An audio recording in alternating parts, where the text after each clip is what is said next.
સરપંચ police પરિસંવાદ કાર્યક્રમ યોજાયો, તેમાં સરપંચશ્રીઓની રજૂઆતો સાંભળવામાં આવી તેમજ પોલીસને લગતા બનાવો, cyber awareness, traffic awareness, C ટીમની કામગીરી, નવા કાયદાનું નોલેજ અને 8,326 ગ્રામ પંચાયતો છે। આ તમામ ગ્રામ પંચાયતોને હવે પોલીસ વોટ્સઅપ ગ્રુપથી પોતાના ગામમાં બનતી ઘટનાઓ, ફ્રોડ, ચોરી વગેરે જે ક્રાઇમ બની રહ્યો છે એ ક્રાઇમ ઘટે એ માટે અને પોલીસ સ્ટેશનને આ માહિતી ઝડપી મળે એ માટે ગુજરાતના ડીજીપી વિકાસ સહાય દ્વારા આ પહેલ કરવામાં આવી છે અને વોટ્સઅપ ગ્રુપો બનાવવામાં આવ્યા છે। દરેક પોલીસ સ્ટેશનમાં આ કાર્યક્રમ યોજવામાં આવે તેવી પણ સૂચના આપવામાં આવી છે। ત્યારે રાધનપુરમાં પણ આ કાર્યક્રમ યોજાયો હતો અને જેમાં 47 ગ્રામ પંચાયતોના સરપંચોને આ કાર્યક્રમમાં હાજર રહેવા માટે જણાવ્યું હતું। કેટલાક સરપંચો હાજર પણ રહ્યા હતા અને આ કાર્યક્રમમાં પોલીસ ઇન્સ્પેક્ટર આર.કે. પટેલ દ્વારા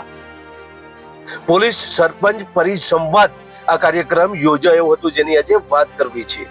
નમસ્કાર, ક્રાઇમ આવાજ ન્યૂઝમાં તમારું સ્વાગત છે અને હું છું તમારો નાનજીભાઈ ઠાકોર। આજે એ વાત કરવાના છીએ કે જે ડીજીપી વિકાસ સહાયે તમામ પોલીસ સ્ટેશનના પોલીસ ઇન્સ્પેક્ટરોને સરપંચો નજીક જવાની અને એ કાર્યક્રમો યોજવાની વાત કરી છે અને તમામ ગુજરાતના એવા પોલીસ સ્ટેશન છે કે જ્યાં સરપંચો અને પોલીસ વચ્ચે એ કાર્યક્રમ પણ યોજાઈ રહ્યો છે।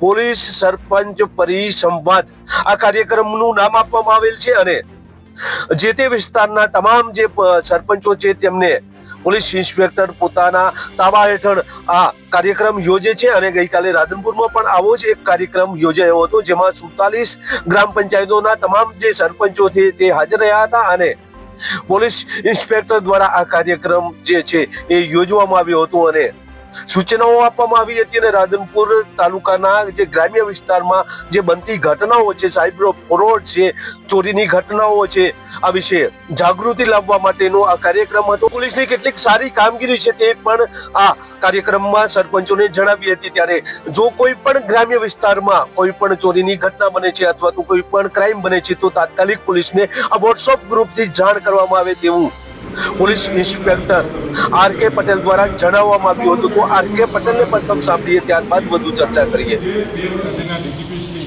વિકાસ સહાય સાહેબની સૂચનાથી જ્યારે ગ્રામીણ વિસ્તારોમાં પોલીસને લગતા બનાવો બને ત્યારે સ્થાનિક પોલીસને તાત્કાલિક જાણ થાય અને પોલીસની કામગીરીમાં વિલંબ ન થાય તે હેતુથી રાધનપુર પોલીસ સ્ટેશન વિસ્તારમાં આવેલ 47 ગ્રામ પંચાયતના સરપંચશ્રીઓનો આજરોજ રાધનપુર ખાતે સરપંચ પોલીસ પરિસંવાદ કાર્યક્રમ યોજાયો, તેમાં સરપંચશ્રીઓની રજૂઆતો સાંભળવામાં આવી તેમજ પોલીસને લગતા બનાવો, cyber awareness, traffic awareness, C ટીમની કામગીરી, નવા કાયદાનું નોલેજ અને ચોરીના બનાવો અટકાવવા માટે ગ્રામ્ય સ્તરે સીસીટીવી સ્થાપન તેમજ મેન્ટર કાર્યક્રમ, તેરા તુજકો કાર્યક્રમ જેવી અલગ અલગ જે પોલીસ દ્વારા સારી કામગીરી કરવામાં આવે છે તેમની માહિતી તમામ સરપંચશ્રીઓને આપવામાં આવી અને પોલીસને લગતા બનાવોમાં તાત્કાલિક સ્થાનિક પોલીસને જાણ થાય અને પોલીસની કામગીરી કરવામાં વિલંબ ન થાય એ અમને માર્ગદર્શન આપવામાં।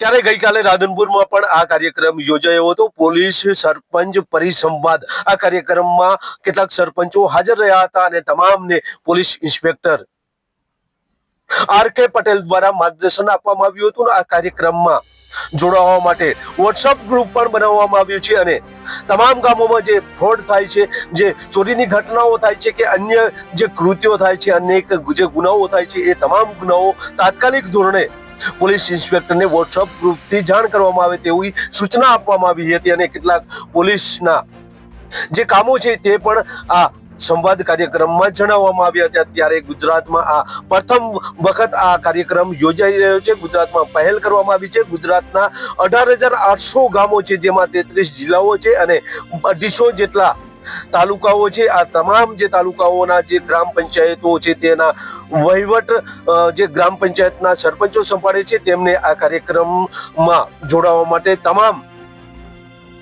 ગુજરાતના ગામોને અપીલ કરવામાં આવી છે અને વોટ્સઅપ ગ્રુપ દ્વારા આ કાર્યક્રમ તમામ પોલીસ સ્ટેશનોમાં યોજવામાં આવી રહ્યો છે। ત્યારે રાધનપુરમાં પણ આવો જ આ કાર્યક્રમ યોજાયો હતો। રાધનપુર ખાતે પણ આ પોલીસ સરપંચ વચ્ચે પરિસંવાદ કાર્યક્રમ યોજાયો હતો। આ ડીવાયએસપી કચેરી ખાતે આ કાર્યક્રમનું આયોજન કરવામાં આવ્યું હતું। Police inspector R.K.. પટેલ દ્વારા માર્ગદર્શન આપવામાં આવ્યું હતું. બસ એ જ. જો તમે અમારી ચેનલમાં નવા છો અને લેટેસ્ટ ન્યૂઝ જોવા માંગો છો તો અમારી ચેનલને અત્યારે સબસ્ક્રાઇબ કરો, જેથી આવનાર લેટેસ્ટ ન્યૂઝ તમારા સુધી પહોંચી શકે. નમસ્કાર.